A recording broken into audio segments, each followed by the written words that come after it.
Saya tidak akan cerita tentang perspektif kesehatan karena ini wilayah yang nangani kesehatan. Mereka lebih spesifik, lebih tahu. Tapi saya akan cerita tentang sejarah kurban.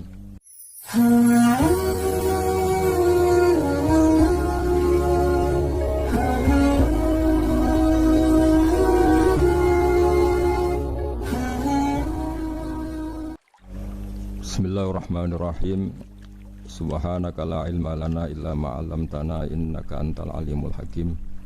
Allahumma shalli wa sallim ala sayyidina Muhammad wa ala alihi wa sahbihi ajmain. Amma ba'du. Yang sangat saya hormati Dekan Fakultas Kedokteran UGM, juga tri dari Profesor Zaini, Profesor Ova Amelia, yang terhormat Dr. Naini, Dr. Profesor Dr. Madarina Zulia, dan semua yang hadir, termasuk teman kami Dr. Zulfikar, semua teman-teman kru, semua yang dari UGM, semua pendengar yang sangat saya hormati. Saya tidak akan cerita tentang perspektif kesehatan karena ini wilayah yang nangani kesehatan. Mereka lebih spesifik, lebih tahu. Tapi saya akan cerita tentang sejarah kurban. Tanggal 17 Juli yang lalu kami pas sowan Pak Quraish Shihab. Beliau adalah teman Profesor Zaini, abahnya Mbak Ova ketika di Al-Azhar. Ketika Profesor SMA di sana, Pak Quraish, itu Pak Zaini kakak angkatannya. Jadi dekat sekali, dan alhamdulillah kemarin Mbak Najwa juga sambung langsung sama Profesor Ova lewat adik saya, Mama itu. Dan ini itu Bufa, sangat penting ya. Jadi kalau dalam tradisi agama itu silaturahim adalah menyambung sesuatu yang seharusnya tersambung. Saya masih ingat pesanan Pak Zaini, berkali-kali beliau bilang saya, agama yang masuk negara nggak konflik itu diantaranya paling spesial itu Indonesia, karena para wali ini mendampingi kultur daerahnya tapi tidak benturan. Misalnya kalau orang Jawa dulu pakai sesajen di sawah-sawah, katanya dimakan penunggunya. Ya penunggunya sawah itu kalau dulu ya pikirannya itu makhluk gaib. Di era modern ya penunggunya itu ya kambing, ayam itu. Jadi ya memang yang makan itu akhirnya. Tapi dulu itu aneh, diistilahkan dimakan penunggunya. Kalimat penunggu itu apa ya gak jelas, apa dengan tanda petik, apa penunggu betul gak jelas. Wali-wali datang tidak mengkafirkan itu, tapi terus dirubah jadi sedekah ke tetangga-tetangga. Jadi kultur itu nggak dilawan, tapi cukup diubah. Jadi makani demit menjadi sedekah ke tetangga. Nah cerita kurban juga seperti itu. Dulu tokoh-tokoh Quraisy, penunggu Ka'bah, itu dulu sudah ndak tauhid, sudah musyrik kalau dalam bahasa agama. Itu di mana-mana termasuk kebutuhan pokok manusia itu kalau kumpul-kumpul itu makan-makan. Itu mulai dulu. Terus korbannya itu ya pasti perempuan mulai dulu. Jadi hanya bagian masak, boleh makan nanti ngenteni luyan itu, ngenteni bekas-bekasnya. Sehingga yang nyortir Abu Jahal CS itu. Jadi yang kurban harus hewannya bagus, spesial, bahkan nggak boleh dikawinkan. Hewan yang mau dikorbankan itu nggak boleh dikawinkan, nggak boleh pernah dikendarai, nggak boleh pernah dipakai bajak sawah dan sebagainya. Semuanya serba spesial. Nanti dikorbankan di Ka'bah, yang dijual Ka'bah. Nah pertanyaannya, Ka'bah ini nggak pemakan daging, yang untung ya ketua-ketuanya ini, karena Ka'bah tidak doyan daging. Dan itu ya di atas namakan Allah, ini demi taqarrub ilallah, demi. Sehingga mereka bilang waqalu hadhihi an'amu wa harsun hijrul la yat'amuha illa man nasa'u bi za'mihim. Ini hewan kurban harus spesial dan yang berhak makan hanya orang-orang spesial, yaitu para penunggu Ka'bah, para sadanatul bait. Tapi karena mereka sudah tidak benar, tidak jujur, Islam mau merubah tradisi itu.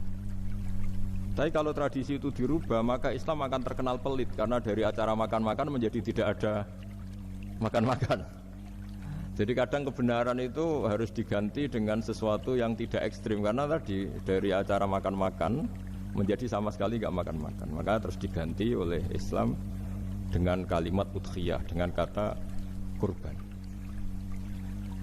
Nah, kenapa itu harus terjadi? Karena kurban itu sebetulnya syariatnya Nabi Ibrahim, di mana orang Mekah itu memang turunan Nabi Ibrahim, sehingga sisa-sisa makan-makannya masih. Cuma mulai ada melenceng, ada sesajen, ada khurafat, ada bid'ah. Kemudian itu mulai masalah. Terus Rasulullah Muhammad SAW datang ingin benahi itu. Tapi yang dibenahi adalah menghilangkan kemusyrikannya, bukan makan-makannya. Akhirnya diganti oleh udhiyah. Nah, kenapa ada kurban? Kalau dalam banyak literatur, Nabi Ibrahim alaihissalam itu nabi yang paling, dengan tanda kutip, mengklaim kalau beliau itu orang paling sayang kepada Allah, paling dekat kepada Allah. Gak ada yang dicintai selain Allah. Beliau memaklumatkan itu baik secara lisan maupun di gemuruh hatinya, di bisikan hatinya, di detak jantungnya, pikirannya seperti itu. Pas itu beliau belum punya putra karena beliau termasuk lambat punya anak. Suatu saat ditakdir punya putra, yaitu Ismail. Pas seneng-senengnya jalan, pas seneng-senengnya punya anak, sama Allah disuruh nyembelih. Anak kamu harus kamu sembelih. Ibrahim kaget. Kenapa ya Allah? Kamu adalah orang yang sering ngomong bahwa yang paling kamu cintai saya. Tapi setelah ada anak kamu, kayaknya enggak. Protes Nabi Ibrahim, Pak. Yang benar Gusti, iya harus anak kamu. Karena beliau kadung janji, kadung komitmen yang paling dicintai Allah, tidak ada yang lain. Saya akan mencintai engkau ya Allah, meskipun harus mengorbankan anak saya. Singkat cerita, terus disyariatkannya kurban itu. Ketika Nabi Ibrahim berkomitmen melaksanakan perintah itu, Ismail juga mau nurut, bersama Allah diganti oleh hewan kurban yang bernama kambing. Sehingga versi cerita itu bahwa Allah akan maklumi ketika orang mencintai Allah secara serius, bersamaan dengan itu orang juga mencintai anaknya dengan proporsi masing-masing. Itu di khazanah-khazanah yang saya baca. Versi kedua, tapi ini nanti nggak perlu dipertanyakan. Nanti kalau UGM tanya itu versi yang paling baik, yang paling benar gimana? Yang tanya juga bid'ah, yang jawab juga bid'ah nanti. Karena itu wilayah yang kadung terjadi. Jadi kalau dalam ilmu hadis itu, kalau kadung terjadi, buat kamu unggulkan yang mana, tetap saja yang terjadi hanya satu, mau kelewat. Beda dengan istihad solusi. Karena mau terjadi ya kita uji coba. Kalau nggak cocok yang A ya cocok alternatif B, alternatif C. Kalau sudah kelewat, mau gimana? Kalau salah ya salah aja kan. Versi kedua begini. Semoga versi kedua ini yang benar. Kalau ini benar, keren. Nabi Ibrahim itu memaklumatkan diri. Kalau dalam bahasa Arab itu iddia itu mengklaim bahwa dia adalah orang yang paling sayang terhadap makhluk Allah, semua hamba Allah. Terus beliau diterbangkan ke langit. Ya karena UGM ini lembaga akademik, nanti saya baca teksnya. Kalau bahasa Arabnya itu takbirnya. Diterbangkan ke langit, ke alam malakut. Ya tidak usah ditanyakan cara terbang gimana, nanti ribet nanti itu. Setelah diterbangkan di langit, wa kadzalika nuri Ibrahim malakutas samawati wal ardh, diperkenalkan alam langit, terus dipertontonkan. Itu ada sekian hamba Allah yang nyabu, yang ngefly, yang dugem, pokoknya yang maksiat-maksiat itu. Ibrahim ditanya sama Allah, gimana itu mereka menurut kamu? Damirhum, habisi saja Allah. Mereka makan rezekimu, hidup di bumimu, tapi mereka tidak mengindahkan engkau. Matikan saja. Sama Allah diturutin. Jalan-jalan lagi sampai 3 kali peristiwa tempat-tempat maksiat itu dihabisin sama Nabi Ibrahim. Beliau minta sama Allah supaya itu dihabisin.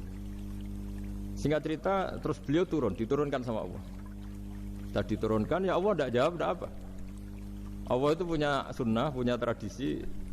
Dengan nabinya itu tidak jawab. Suatu saat Nabi Ibrahim disuruh bunuh anaknya, disuruh nyembelih. Protes kan? Gua samrotu fuadi, ini kekasih saya, putra saya, kenapa engkau nyuruh membunuh? Terus kata Allah, kamu tidak ingat di malam kamu saya mi'rajkan, melihat hamba-hambaku, dan itu yang bikin aku, dan saya cinta sama mereka yang bikin saya. Kamu enak saja minta dibunuh. Sengkirian gantian saya yang minta, kamu tidak nurutin gitu. Kamu pas minta saya tidak tak pikir, langsung tak turutin. Kenapa saya yang sekarang minta kamu mikir gitu. Tapi huwa samratu fuadi, itu buah hati saya. Dan memangnya makhluk-makhluk itu makhluk siapa? Saya yang bikin. Kamu enak saja nyuruh bunuh. Nah semenjak itu jadi kearifan kita. Makanya Mbak Ova ini kalau guyonan di dunia kiai, kalau ada majikan bentak pembantunya yang salah meletakkan piring atau gelas, pasti cara berpikir mesti pembantunya ada cantik. Karena kalau salah tok kok dia cantik, itu mesti mikir. Nggak bisa orang bentak orang cantik gitu. Jadi sama, misalnya saya janjian sama Gus Fikar nih. Janjian, Gus datang hari Senin gini-gini, ternyata beliau nggak datang. Kalau saya tidak punya utang, tidak atasan saya pasti marah. Sudah janji kok gini-gini. Saya bisa marah itu sebetulnya sebabnya itu dua. Saya kecewa dan dia tidak punya jasa. Tapi yang diomongkan hanya, wah kamu khulful wa'di apa? Nggak tepat. Coba kalau ini atasan saya jadi dosen karena beliau misalnya. Saya punya utang beliau. Mbok nyulayani janji apa kan? Dia betul nopo-nopo. Sama. Ada majikan mencintai pembantunya karena sangat cantik, kemudian ada mencahno piring, omai dirubah, itu tidak apa-apa gitu. Sama. Makanya ada guyonan di dunia kiai itu, ada anak perempuan, kan nggak lazim ya, perempuan pakai GL Pro kalau dulu, mungkin sekarang pakai Ninja, pakai celana jeans. Sopo itu, wong luput suwo itu, siapa itu perempuan kok gitu? Ini ponaane jenengan Mbah, astagfirullah, muga-muga pangeran nyepuro. Jadi langsung rubah dari maksudkan menjadi ndak karena keluarga. Nah jangan-jangan kebencian kita pada maksiat itu oke, kita wajib benci maksiat, tapi tetap ada catatannya. Plus yang maksiat itu tidak orang yang terkait dengan kita. Coba kalau yang maksiat itu orang yang terkait dengan kita, itu anak kita, ponakan kita, mungkin istri kita, paling mintanya ya Allah ampuni. Sama-sama maksiat, yang satu minta dihabisin, yang satu kita minta diampuni. Fair gak kita sebagai manusia? Tidak fair. Tidak fair. Nah, iya gak fair ya? Apa ya fair? Mikir. Makanya kalau ada guyonan, ya itu tadi. Ada supir salah dimarahin, pasti supir ini belum pegang rahasia. Tapi kalau sudah pegang kartu, si majikannya punya apalah gitu, simpanan gitu. Wah ini pegang, berani marah gak? Tidak ada. Ini dokter Kelik juga ada masalah. Itu pengalaman sekali. Jadi itu guyonan kiai. Makanya jadi manusia itu gak pernah adil sebenarnya. Makanya Allah pernah mensifati manusia itu bakanal insanu zaluman jahula. Manusia itu sangat zalim dan sangat bodoh. Kalau misalnya jenengan tanya orang soleh pun itu gimana? Orang soleh asal manusia tidak nabi. Itu ya mesti ada zalimnya. Makanya kalau dalam kitab hikam diterangkan, kitab hikam itu kitab yang olah manusia. Itu menyebut begini, manusia itu siapa? Dijawab, manusia itu mangkanat mahasinuhu masawiyah. Orang yang ketika baik saja salah, apalagi ketika salah. Kita misalnya punya toko laris gitu, doanya mustajab, laris, pembelinya banyak, kualitasnya bagus. Pasti ada toko sekeliling yang megap-megap karena orang sekarang ke kamu kan gitu. Sama di kampus ya gitu, kalau ada kampus besar yang lain pasti kemahjub, terhalangi karirnya di semua. Sehingga orang supaya terus merasa salah, Rabbana dzulamna anfusana, meskipun kita sedang benar pun. Saya termasuk kiai yang kalau ngelepas haji, mungkin yang haji itu mangkel. Karena saya tidak pernah muji-muji haji, meskipun saya melepas orang haji. Umumnya kiai kalau ada orang haji kan dilepas haji mabrur, tidak ada lain balasan kecuali surga. Saya itu karena pernah kecil, pernah dengerin masyarakat. Itu ngenes ketika si kiai pidato tadi ternyata ngenes. Ngenesnya seakan-akan surga itu hanya milik yang haji. Mana koyo kula sepundi Gus wong kula ora kelar haji. Semenjak itu setelah saya jadi kiai ya dendam juga. Akhirnya setelah saya jadi kiai kalau ngaji orang yang haji mabrur balasannya surga, orang yang fakir sabar juga surga, orang yang sering dimarahin istri juga surga. Pokoknya surga lah terus. Sampai yang mau haji itu, Gus, gimana kok bahas kita kok sama dengan mereka? Ya karena saya ada ulama pesanan kata. Jadi artinya gini, ketika Anda muji ibadah haji, jangan kira yang ngenes tidak banyak, yang ngeluh juga banyak karena mereka ada takdir gak mampu haji. Itu hebatnya Islam. Islam juga datang dengan solusi-solusi. Misalnya Jumatan itu hajinya orang miskin. Orang yang ingat Allah mulai subuh sampai matahari terbit juga sama dengan umroh. Jadi karena tidak semua orang itu mampu haji. Jadi itu Islam. Jadi nanti tak bacakan. Jadi versi kedua itu Nabi Ibrahim diperingatkan Allah bahwa tidak seperti itu cara mengelola hamba-Ku. Nah, Islam ini kata Allah anit tabi' millata Ibrahim hanifa. Referensinya Islam, mentornya Islam itu Nabi Ibrahim. Sehingga kita alhamdulillah punya sejarah wali songo. Saya punya orang tua Kiai Nur Salim itu sayang sekali sama umat, Mbah Mun juga gitu. Saya sama Profesor Zaini itu sudah mulai tahun 2000 terus setiap hari ketemu juga nggak pernah kecewa. Beliau itu pernah disalahpahami, mungkin Bu Ova belum dengar ini. Pernah disalahpahami karena beliau itu tangan kanannya kan agak kuat. Jadi kalau ngambil apa itu pakai tangan kiri. Itu pernah disalahpahami ya, mungkin orang hasud karena tidak mengkonfirmasi langsung mengklaim beliau itu kiai profesor kalau apa-apa pakai tangan kiri. Kira-kira pertanyaan sunnah rasulnya mana kan gitu. Beliau itu ya hanya corong Jawa itu berambang, agak nangis tapi tidak sampai keluar air mata tapi berambang. Beliau bilang gini ke saya. Seharusnya gimana Mas Pak?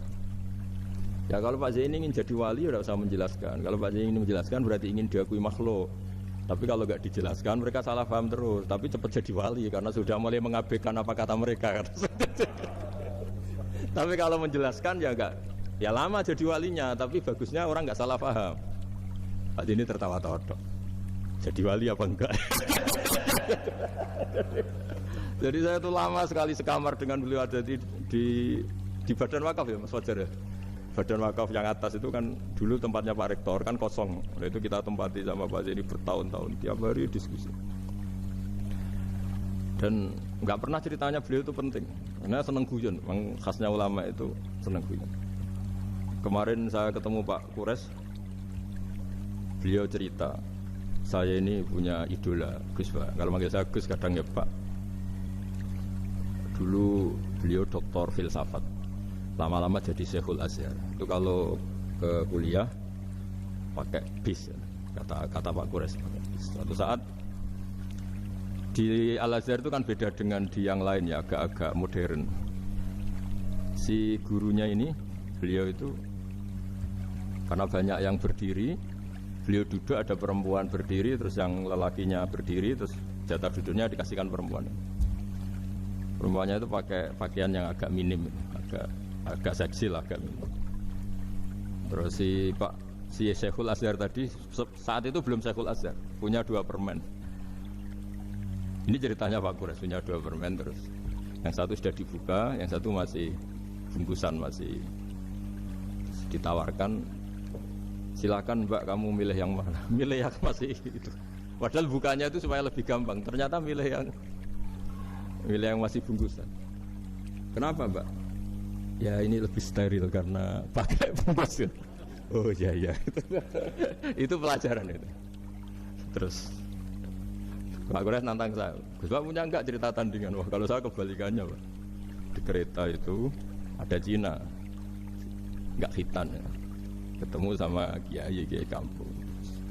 Kenapa khitan? Enggak khitan juga sama gini-gini.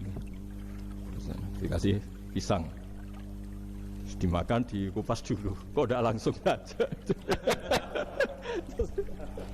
Terus kata Pak Kures. Nah ternyata sama Pak Zaini sama Pak Kures itu dibalik ke profesorannya. Ceritanya itu ya guyon terus. Karena memang agama ini itu kalau masalah kebenaran itu serius. Tapi dibalik kebenaran ini yang perlu dicatat oleh semua yang mencintai agama ini, bahwa Allah itu tidak butuh taat kita. Dan Allah tidak akan gagal sebagai Tuhan karena maksiat kita. La tanfa'uhu ta'atuhum wa la tadurruhu maksiatuhum. Allah tidak akan ngefek ketika semua orang taat ya gak ngefek, semua orang maksiat juga gak ngefek. Karena Allah ini zat yang punya eksistensi sejati, sehingga hubungan kita dengan Allah itu tidak ngefek ke Allah, tapi ke kita sendiri. Sehingga mereka lebih rileks karena nggak merasa harus mati-matian bela Allah. Allah tetap Al-Qayyum, zat yang bisa berdiri sendiri. Sehingga di kitab-kitab itu ada bab namanya Mizahun Nabi, guyonan-guyonan Nabi. Itu ada babnya sampai di kitab Ihya, di kitab banyak lagi. Masyhur itu suatu saat ada orang sepuh sowan ke Nabi, karena sudah sepuh beliau pamit lah, kira-kira jam segini pamit, ya Rasulullah saya mau pulang karena nanti kemalaman. Karena beliau jalan kaki yang orang sepuh. Kata Nabi, Udah tenang saja di sini. Nanti pulang kamu udah jalan kaki. La ahmilan naki alab ninakoh. Nanti kamu tak naikkan anaknya unta. Pikirannya orang sepuh tadi namanya anak unta itu ya kecil. Wa ma fa'altu bibninakoh. Apa yang bisa saya lakukan dengan anak unta? Sudah tenang saja. Setelah beliau ngaji lama, ya dikasih unta tua itu. Silakan kamu bawa unta saya ini. Ini kan unta tua, ada anak unta. Ya meskipun tua ya anaknya unta kata. Ya tapi cerita saja. Meskipun tua juga anaknya unta.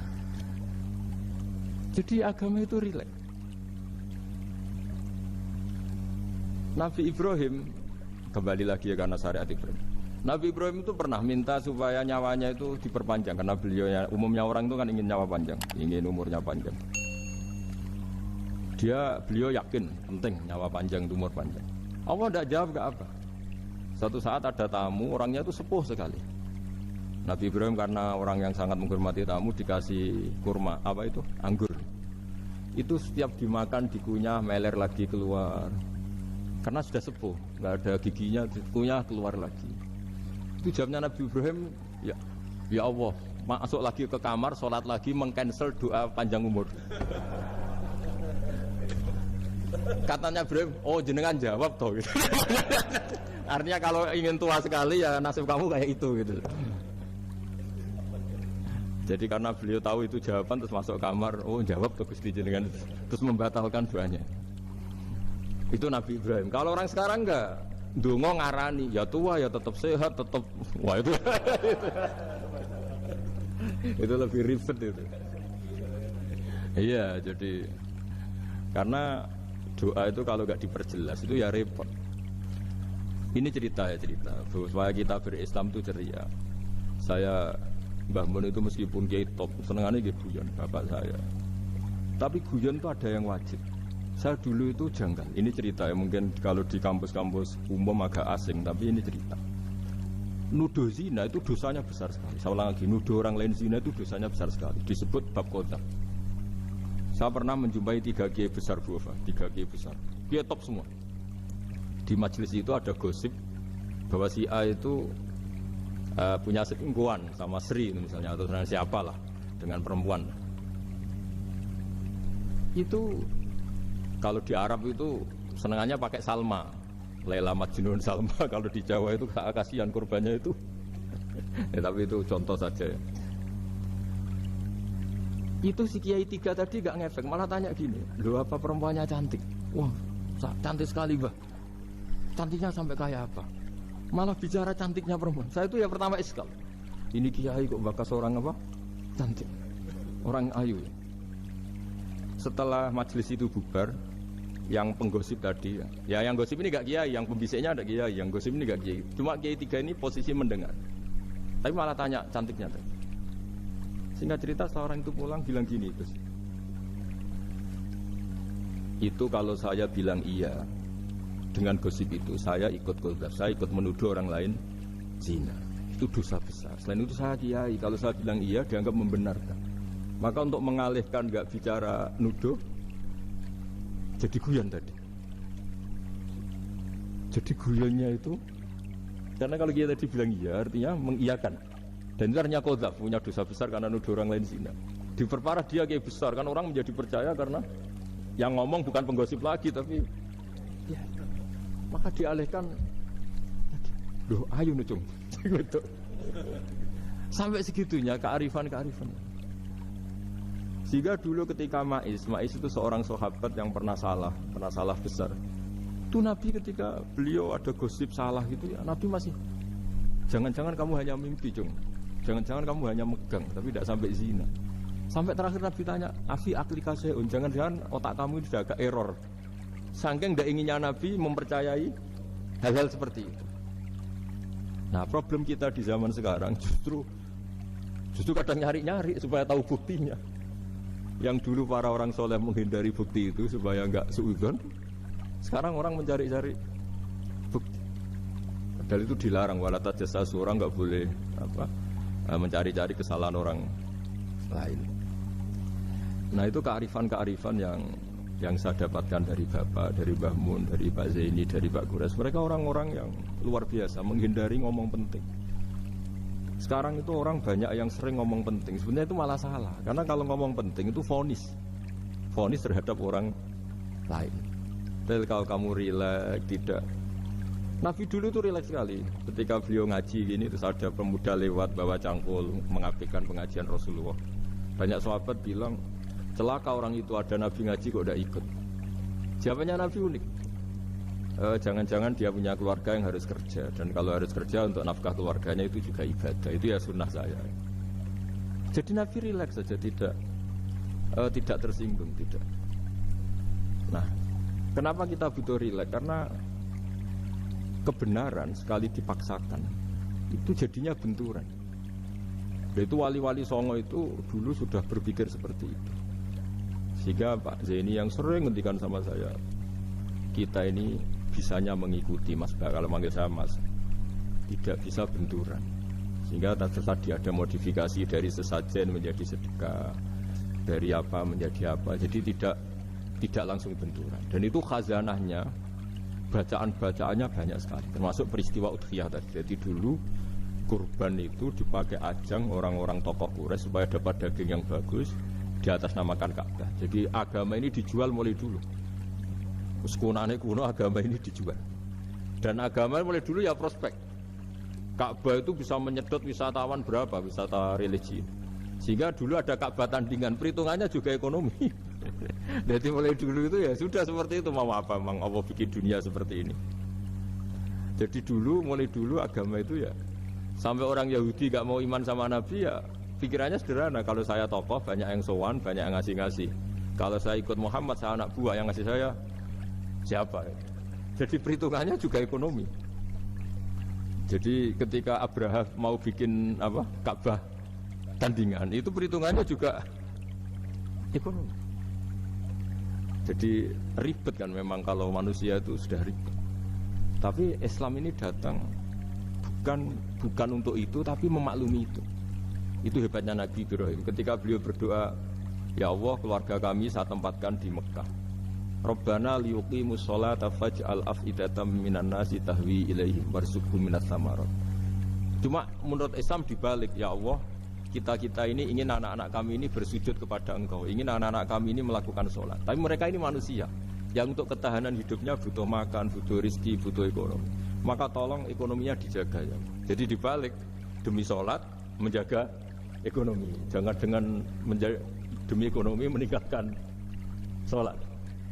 Jadi dibalik, jadi demi sholat menjaga ekonomi. Juga termasuk menjaga politik. Andaikan tidak ada orang Islam yang cakap politik, terutama yang soleh-soleh, kemudian negara bikin aturan ala mereka, sholat dianggap larangan, pengajian dengan larangan, juga repot.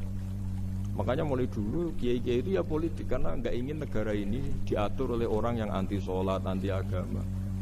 Karena kalau negara terserah yang sedang jabat, kemudian yang jabat tidak soleh, bisa nganggap maksiat-maksiat tidak ilegal, yang pengajian justru ilegal. Nah, di sini kenapa banyak orang-orang soleh dulu ya rata-rata ya berpolitik mulai sebelum kemerdekaan sampai setelah kemerdekaan. Jadi itu ada filosofinya. Nah, bahwa ada oknum-oknum yang tidak seperti itu ya monggo, itu oknum. Tapi sebetulnya awal-awalnya kenapa banyak orang soleh yang politik, karena nggak ingin negara ini dipimpin oleh orang-orang yang anti agama, anti kebaikan. Sehingga berkahnya apa? Berkahnya negara ini berkonstitusi secara Islami. Meskipun tidak negara Islam, tapi tadi hak asasi manusia terjaga, hak belajar, hak beragama, hak ibadah. Coba bayangkan kalau kita jadi korut, Korea Utara kan pusing. Jadi, nah itu uniknya. Lagi-lagi ini cerita uniknya. Itu mulai dulu itu tidak ada benturan.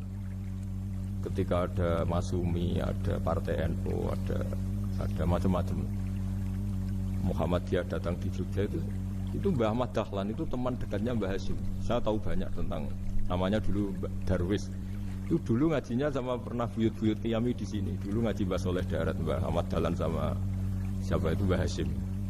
Ketika di Mekah yang Mbah Ahmad Dahlan ngaji Syekh Khotib Minangkabau itu ya sama Mbah Hasyim. Nah kebetulan Mbah Ahmad Dahlan hidup di Jogja yang zaman itu sudah khurafatnya kayak apa, karena ada sistem agama yang sangat, menurut beliau sangat jauh dari Islam yang murni. Terus beliau revolusinya seperti itu. Yang Mbah Hasyim tempat di Jombang, Nah, itu kan murni ilmu sosial, murni muqtadul hal. Terus beliau punya metode yang berbeda, tapi nggak masalah, mulai dulu nggak masalah. Kemudian yang, jadi kalau yang kadang-kadang memasalahkan tuh ya memang yang nggak tahu masalah. Sebenarnya dulu itu ya biasa aja, karena ya itu urusan metode, urusan. Saya teruskan masalah udhiyah. Jadi yang diceritakan Nabi Ibrahim tadi bahwa benci seseorang kita atas namakan maksiat itu tidak segampang itu, karena jangan-jangan kebetulan yang maksiat itu keluarga kita. Apakah kita punya kebencian yang sama saat yang maksiat itu keluarga kita, atasan kita, teman kita? Ya kayak tadi, kalau saya corong jodi belenjani janji, ada orang janji sama saya nggak tepat waktu, saya bisa marah, itu pasti sebabnya jelas. Itu bawaan saya nggak berjasa sama saya. Kalau kata dokter Klik nggak cantik ya. Tapi kalau itu orang yang misalnya rektornya bilang, maaf ya saya tidak bisa datang hari ini, tidak apa-apa. Pasti manut itu. Atau yang nyelayan janji kiai itu, kamu harus teko itu. Ini betul nopo-nopo. Gayanya aja kita marah karena full waktu ya, ingkar janji. Sama. Intinya Nabi Ibrahim itu, coba kalau yang maksiat itu anak kamu berharap saya ngasih tobat kan, bukan langsung tak habisin kan. Intinya Allah ingin bilang ke Nabi Ibrahim, andai kan yang maksiat itu anak kamu, ingin saya menghabisi apa tak kasih tobat? Ya kasih tobat ya. Ya seperti itu saya yang bikin. Maka di Al-Azhar sana, kalau cerita orang-orang alim itu masyhur, ada tempat maksiat mau dihabisin sama orang-orang yang sangat keras. Ketemu Syekh Mutawalli Sa'rawi, ditanya, andai kan mereka mati saat maksiat, itu mereka ke surga apa ke neraka? Ya ke neraka. Jadi ditanya sama saya Mutawalli, kalau mereka akan neraka, akan ada dzalika muradan Nabi? Apa seperti itu yang digedaki Nabi, umatnya mati terus masuk neraka karena belum tobat? Tidak, Nabi inginnya mereka tobat dulu. Ya sudah, jangan dihabisin. Kamu berproses ikut mentobatkan mereka. Kebetulan ini mau mendengar. Jadi kita lunak, kita baik itu ya semuanya ingin la'allahum yarji'un, semoga mereka kembali, mereka tobat. Bukan lunak dengan arti mengakui maksiat itu satu kebaikan, itu yang bahaya. Kalau lunak sampai mengakui itu maksiat itu kebaikan, itu bahaya sekali. Tapi kita lunak karena kita ingin berproses untuk bertobat. Karena tadi kalau kita punya nurani itu mesti, andai kan yang maksiat itu anak kita atau teman dekat kita atau orang yang berjasa sama kita, apa kita bisa tegas? Kira-kira gimana? Bisa kamu tegas sama anak kandungmu? Berat. Ditantang minggat saja pusing.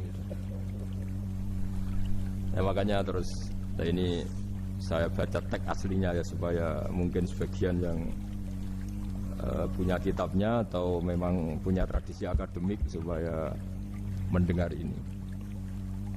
Saya baca ini versi yang kedua ini di kitab Hikam. Kitab Hikam itu termasuk kitab pegangan para kiai, halaman 4 juz 2. Diredaksikan gini, waqad adzabahu ta'ala, ini masih tentang kurban. Waqad adzabahu ta'ala khalilahu Ibrahim fi ba'di mawatinihi al-azimah. Jadi Allah kalau dalam bahasa Arab memberi teguran itu namanya takdib. Makanya kalau orang nakal itu, kalau orang Jawa bilang kurang ajar. Sebenarnya ajar itu kan tahun ajaran baru. Ajar itu kan barang baik. Ya kan disebut tahun ajaran baru. Pengajaran, ajar itu kan barang baik. Jadi kalau kurang ajar berarti kurang baik. Itu bahasa Arabnya orang yang kurang ajar perlu diajari. Itu kalau orang Arab bilang ditakdib. Diwarai toto kromo, diadabkan. Jadi belum punya adab diadabkan. Itu udah, tapi tentu Nabi Ibrahim nggak sampai kurang ajar. Ini kan cerita bahasa. Jadi kalau sebenarnya ajar itu udah buru-buru amat, kurang ajar berarti orang ini kurang pelajaran, kurang. Tapi di Jawa itu agak salah kaprah. Kalau kurang ajar itu ekstrim. Misalnya duduk di meja itu disebut kurang ajar. Sebenarnya ada se-ekstrim itu. Saya teruskan ya. Terus wa 'allamahu kaifa yatakhallaqu bihadzal khuluqil karim inda tilaihi alal asrar. Teruskan anna Ibrahim annahu arhamul khalqi qol farafa'ahu wa ta'ala hatta asyrafa ala ahli al-ardi. Nabi Ibrahim diterbangkan ke langit sehingga melihat di bumi yang maksiat-maksiat itu. Faqala ya Rabbi damirhum, habisi saja. Terus faqala wa ana arhamu bi ibadi minka ya Ibrahim, ihbit fala allahum yatubun wa yarjiun. Jadi setelah permintaannya semua dikabulkan, dihabisi sama Allah, terakhir cobalah kamu sekali-kali dakwah ke mereka. Kamu belum pernah dakwah kok tahu-tahu minta mereka dihabisin. Coba kamu dakwah, jangan-jangan mereka mau kembali. Nah terus sebagian cerita itu terus diteruskan ketika suatu saat Ibrahim akhirnya diminta menyembelih putranya. Inni ara fil manami anni atfahu kafangdur madza tara falamma tashammara lidzalik wa akhadha sikin biyadihi qala Allahumma hadza waladi wa thamratu fuadi wa habbun nasi ilayya. Ya Allah, ini buah hatiku, ini orang paling saya cintai, kenapa engkau menyuruh ini supaya saya bunuh? Terus beliau dijawab sama Allah, Ama ta'lamu anni rahimun bi ibadi kama anta syafiqun bi waladik. Fa idza sa'altani ihlaka 'abdi as'aluka dzabha waladik wahidan bi wahidin. Jadi kalau dulu kamu minta supaya hamba saya tak habisin karena maksiat, sekarang saya juga minta kamu menghabisi anak kamu. Tapi ini kan anak saya, sama itu hamba saya yang bikin juga saya. Nah semenjak itu Ibrahim dianggap sebagai bapak kasih sayang. Karena semenjak itu terus beliau orang yang paling sayang. Sampai ada 3 nabi yang menjadi metodenya Rasulullah SAW sebagai mentornya. Kalau Nabi Nuh melihat kemaksiatan langsung bilang, Rabbi la tazar alal ardi minal kafirina dayyaru, habisi semua ya Allah. Tapi kalau Nabi Ibrahim apa? Faman tabi'ani fa innahu minni wa man asani fa innaka ghafurur rahim. Orang yang ikut saya ya karuan kelompok saya, dan yang sebelum ikut semoga engkau mengampuni. Tentu lewat proses dakwah, lewat proses. Nah, Wali Songo, kembali ke Wali Songo dan para guru-guru kita, itu seperti itu semua. Jadilah Islam yang di Indonesia, Islam rahmatan lil alamin, itu konstruksinya ya dari ilmu-ilmu seperti ini, bacaannya seperti ini. Karena ternyata kita tegas tadi ujung-ujungnya karena itu tidak cantik, tidak atasan kita, tidak berjasa sama kamu. Kalau ada supir telat, supir kok telat datang kantor gitu, pasti supir itu belum pegang rahasia. Setelah pegang rahasia tak jamin aman itu meskipun telat. Karena lebih ngeri pasti. Artinya manusia itu kayak apa ngeklaimnya tegas, disiplin, objektif. Kira-kira iya apa enggak? Enggak lah kayaknya ya. Ya pasti tadi. Nah itu yang makanya bapak saya kalau guyon sama saya itu, kalau umumnya orang itu kalau di dunia kiai muji istiqomah. Istiqomah itu konsisten jadi imam masjid, konsisten jadi guru, jadi kalau bapak itu sering guyon ke saya, iku istiqomah apa mau digenti wong liya katanya. Artinya di balik istiqomah itu juga ada catatan lain. Jangan-jangan ambisi gak mau diganti orang lain. Jadi intinya manusia itu dalam benar saja ada unsur salahnya, apalagi pas salah gitu maksudnya. Nah ya pas benar saja ada unsur salahnya, apalagi pas salah. Itulah dengan sudut pandang seperti ini adalah orang terus gak gampang menghakimi orang lain. Karena manusia yang baik adalah cukup dia merasa aibnya banyak, salahnya banyak, kemudian itu menyibukkan dia dari mencari-cari aibnya orang lain.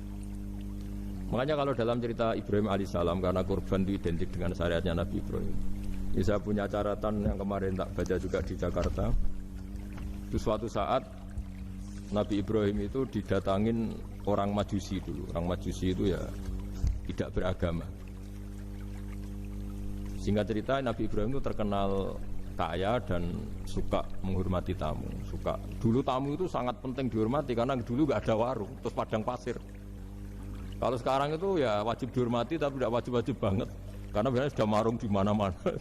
Sudah marung di mobilnya bawa apa? Bekal.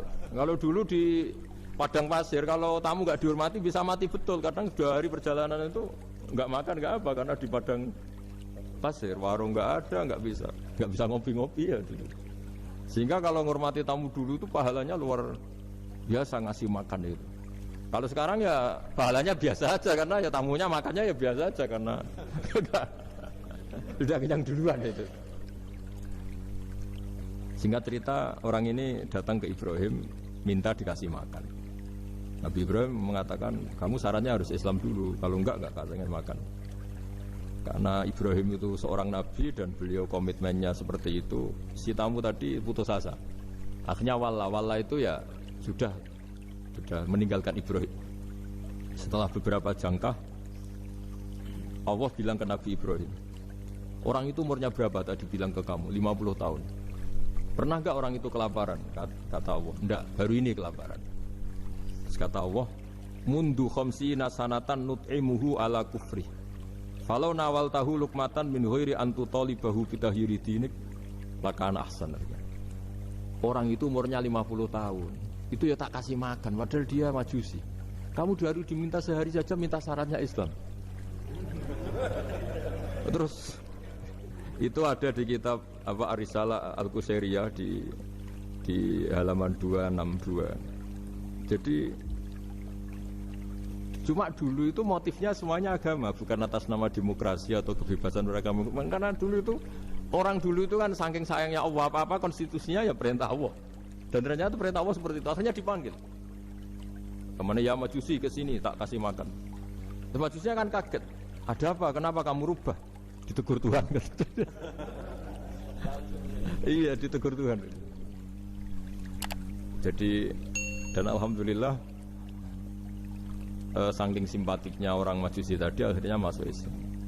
Sama itu kan mirip orang Yahudiyah atau Yahudi itu yang tanahnya itu diambil ya sama Amr bin As untuk perluasan masjid di Mesir. Ya ketika lapor ke Sayyidina Umar, ngiranya itu kan dibenarkan perluasan masjid, ternyata Umar belain yang Yahudi. Iya, yang punya tanah harus dikembalikan tuh haknya. Jadi Islam itu menghormati hak kepemilikan meskipun itu milik non muslim. Jadi kata Allah, mut khamsina sanatan nut'imuhu ala kufri. Kalau nawal tahu lukmatan min ghairi an tutalibahu bitahiri dini. Bu dikasih makan aja, enggak usah nyuruh ganti agama. Wong saya saja yang Tuhan ngasih makan dia sudah 50 tahun tanpa syarat. Tanpa syarat. Ya jadi ini cerita ya Bu Ufa. Jadi kita mungkin kenangan saya dengan Bapak, Bu Ufa dengan Profesor saya ini kebetulan teman dekat sekali sama saya dan hampir tiap hari saya ketemu minimal 3 jam tahun-tahun. Sampai kalau kehabisan cerita akhirnya cerita keluarganya karena kesuwan belajar karena akhirnya cerita keluarga. Maksud saya tadi ini saya cerita ini barang baik ketika beliau pernah ditahan karena aktivis dulu. Itu pas mau lahirnya Bu Ova, terus beliau berdoa mati-matian delalah dibebaskan. Beliau sempat menunggu kelahirannya Bu Ova ini, terus dinamai Aufa Amalia. Itu kalau dalam bahasa Arab itu Aufa itu Allah memenuhi apa yang saya angen-angen. Jadi itu ceritanya itu gitu. Jadi nama itu spontan aja ketika iya, jadi beliau itu aktivis dulu. Bukan di penjara karena korupsi atau kriminal, bukan karena aktivis. Karena kalau model sekarang Bu, kalau nggak dijelaskan detail ditahan karena aktivis, nanti dikira ditahan karena yang lain. Ribet kan? Jadi ditahan karena beliau itu dulu aktivis, bukan karena. Ya saya kira demikian. Monggo kalau ada sesi tanya jawab, kalau tapi yang ringan-ringan saja nanti jadi serius. Berapa pertanyaan? Apa waktunya pakai waktu? 10 menit ya. Ini pas.